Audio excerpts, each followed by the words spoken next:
Hadirin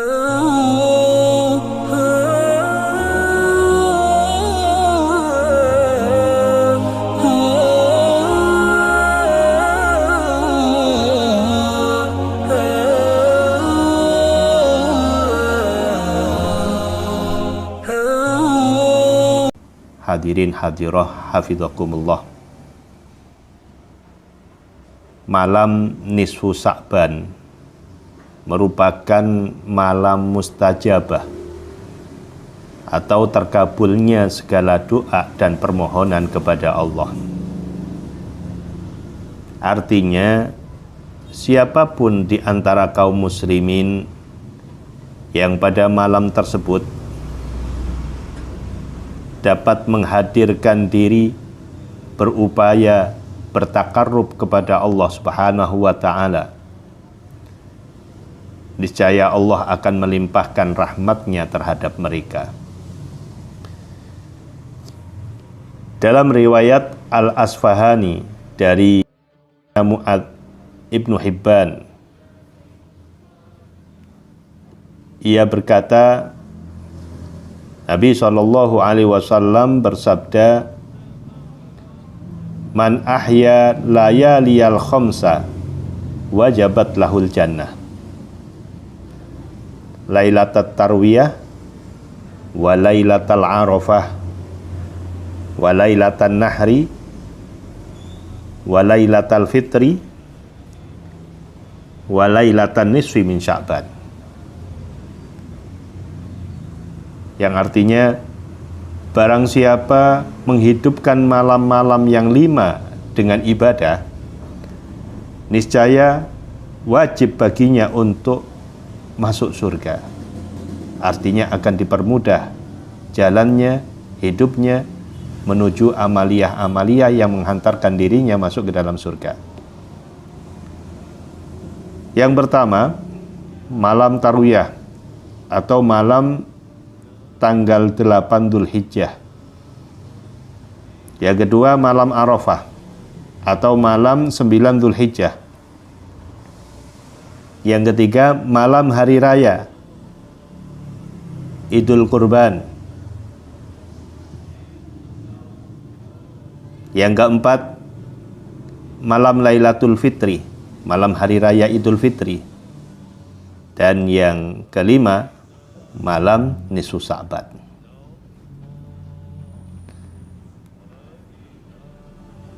Hadirin hafizakumullah, berikut ini akan kami uraikan beberapa amaliyah yang direkomendasikan oleh ulama ahlu sunnah dalam rangka mengamalkan hadis di atas, yang artinya ketika kita memasuki malam nisfu Sa'ban, apa yang harus kita kerjakan?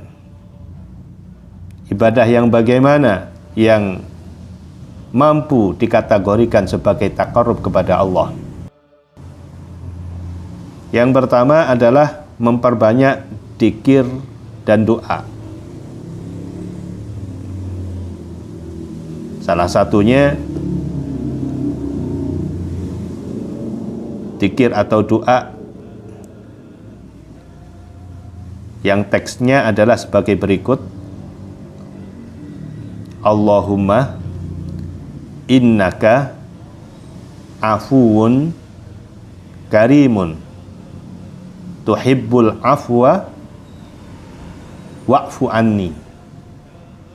Allahumma inni as'alukal afwa wal afiyata wal mu'afatad daimata fid dunya wal akhirah.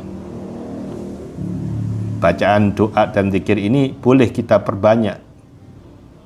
Tidak ada batasan bilangan di dalam zikir ini.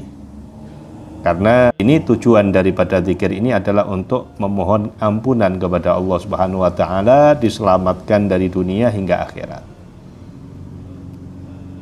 Ini yang pertama. Yang kedua, ketika kita memasuki waktu sholat maghrib, malam nisfu Sa'ban, setelah kita sholat maghrib berjamaah, agar kita melanjutkan dengan amaliyah berikut ini, yaitu membaca surah Yasin sebanyak 3 kali dengan niatan yang berbeda-beda di tiap-tiap bacaannya.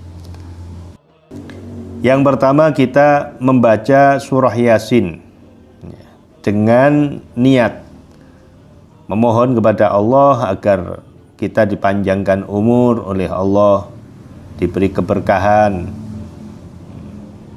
diberi kemanfaatan usia, dan memohon husnul khotimah.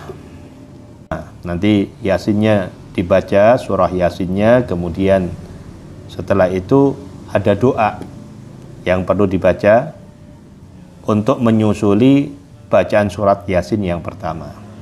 Setelah itu kita membaca surah Yasin yang kedua dengan niat memohon agar diselamatkan dari segala macam balak dan ujian. Balak lahir batin yang termasuk di dalamnya agar kita dihindarkan dari wabah virus COVID-19 ini atau corona ini, agar kita, keluarga kita, orang yang kita cintai, orang-orang yang memiliki jasa baik kepada kita dan umat Islam secara keseluruhannya, mudah-mudahan dijauhkan dari balak dan segala macam wabah dan penyakit. Selanjutnya kita membaca surah Yasin yang ketiga agar kita dikaruniai sifat qanaah, ketercukupan rezeki halal, diberi keberkahan, anugerah yang bermanfaat bagi urusan dunia dan akhirat kita, dan semoga dihindarkan dari sikap karakter yang senantiasa berharap terhadap pemberian makhluk. Nah, setiap rampung dari bacaan Yasin di atas, kita dianjurkan untuk membaca doa berikut ini. Doa yang kita akan bacakan ini adalah doa yang kita baca setelah pembacaan Yasin pertama, pembacaan Yasin yang kedua, pembacaan Yasin yang ketiga. Bagaimana bentuk daripada doa itu? Berikut teksnya. Bismillahirrahmanirrahim. Allahumma sholli ala sayyidina wa maulana Muhammad wa ala alihi wa sahbihi wa barik wa sallim ajma'in. Allahumma ya dzal manni wa la yumannu alaika ya dzal jalali wal ikram ya dzal tawli wal in'am la ilaha illa anta dhahral lajin wajarul mustajirin wa ma'manal khaifin. Allahumma in kunta katabtani indaka fi ummil kitabi syakiyan au mahruman au muqattaran alayya fir rizqi famhu min ummil kitabi syaqawati wa hirmani wa iktaro rizqi wa athbitni indaka sa'idan marzuqan muwaffaqan lil khairati fa innaka qulta wa qaulukal haq fi kitabikal munzal wa ala nabiyikal mursal yamhullahu ma yasha'u wa yusbitu wa indahu ummul kitab. Ilahi bitajallil a'zami fi lailatin nisfi min sya'banal mukarram allati yufraqu fiha kullu amrin hakimin wa yubram. Ikshif anni minal bala'i ma a'lamu wa ma la a'lamu wa ufirli ma anta bihi a'lamu. Allahumma ij'alni min a'zami ibadika hazzan wa nasiba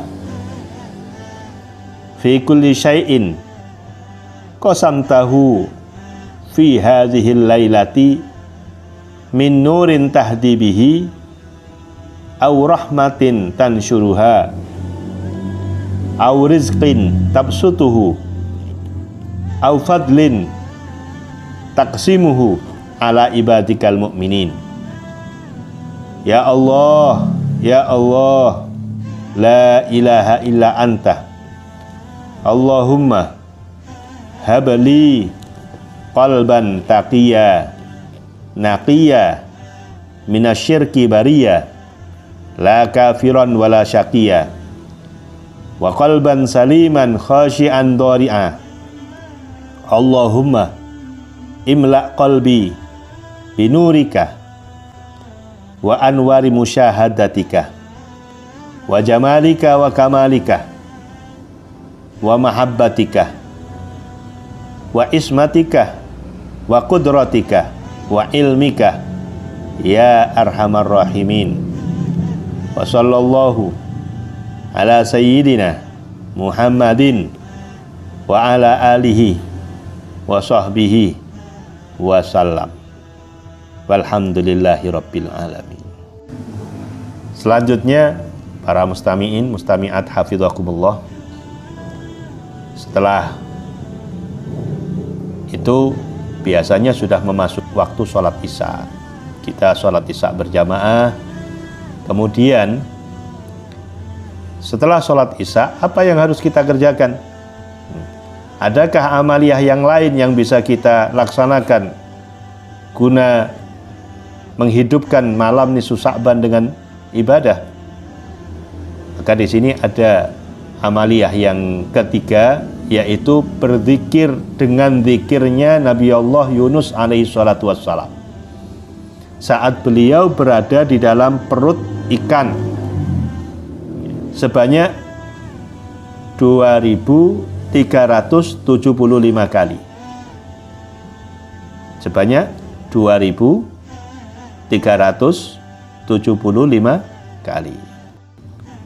Bentuk daripada zikir yang dibaca oleh Nabi Yunus pada waktu itu dan yang akan kita baca setelah usai sholat isya malam nisfu Sya'ban adalah la ilaha illa anta subhanaka inni kuntu minadh dhalimin. La ilaha illa anta subhanaka inni kuntu minadh dhalimin. La ilaha illa anta subhanaka inni kuntu minadh dhalimin. Dibaca sebanyak 2375 kali.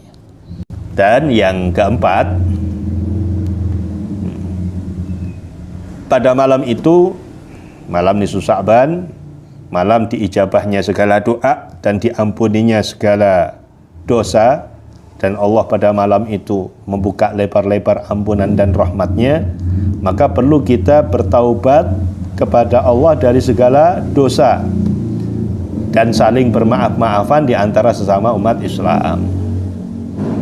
Kenapa demikian? Karena di malam nisfu Sya'ban tersebut Allah berkenan menebarkan maghfirah dan ampunannya terhadap atau bagi segenap hamba-hambanya. Tetapi ada beberapa golongan umat manusia yang malam itu tidak memperoleh ampunan Allah. Siapa saja mereka? Yang pertama, orang musyrik atau menyekutukan Allah Subhanahu wa ta'ala. Kedua, penyihir. Tiga, dukun teluh atau peramal. Keempat, pembenci sahabat-sahabat Nabi. Kelima, mempunyai rasa permusuhan terhadap sesama umat Islam. Keenam, pemungut upeti. Ketujuh, pembunuh. 8, memutuskan tali silaturahim, orang yang suka memutuskan tali silaturahim. 9, orang yang senantiasa menjulurkan kain sarung atau celana hingga menyapu lantai bagi laki-laki. 10 pezina, ke-11 pemabuk, ke-12 pengadu domba, ke-13 pemahat patung atau pelukis makhluk yang bernyawa, ke-14 durhaka terhadap kedua orang tua, ke-15 pemalak dagangan, dan ke-16 adalah ahli bid'ah, yaitu orang-orang yang suka mengada-ngada perilaku yang bertentangan dengan syariat dan hukum Islam. Mereka adalah golongan orang-orang yang tidak mendapatkan rahmat di malam nisfu Sa'ban. Tetapi kecuali mereka pada malam nisfu Sa'ban tersebut mau bertaubat dan meminta ampunan kepada Allah, maka insya Allah dengan luasnya rahmatnya mereka akan diampuni oleh Allah dari segala dosa dan kesalahan yang selama ini menjadi penutup ampunan Allah, dan karena taubatnya itulah mereka layak memperoleh ampunan di malam itu. Nah, mudah-mudahan kita semuanya dapat benar-benar mengamalkan hadis Nabi Muhammad SAW, yaitu menghidupkan malam nisfu Sa'ban, malam tanggal 15 dari bulan Sa'ban, dengan amalia-amalia ibadah lebih daripada yang lain. Dan ini adalah amalia alternatif, amalia yang intinya peningkatan taqarrub kepada Allah Subhanahu wa taala. Mudah-mudahan apa yang kami sampaikan ini ada manfaat dan diridhoi oleh Allah Subhanahu wa taala. Semua apa yang kami sampaikan tadi dinukil dari sebuah kitab Kanzun Najah was Surur karya Syekh Abdul Hamid Muhammad Ali Qudsi. Demikian, wabillahi taufiq wal hidayah. Assalamualaikum warahmatullahi wabarakatuh.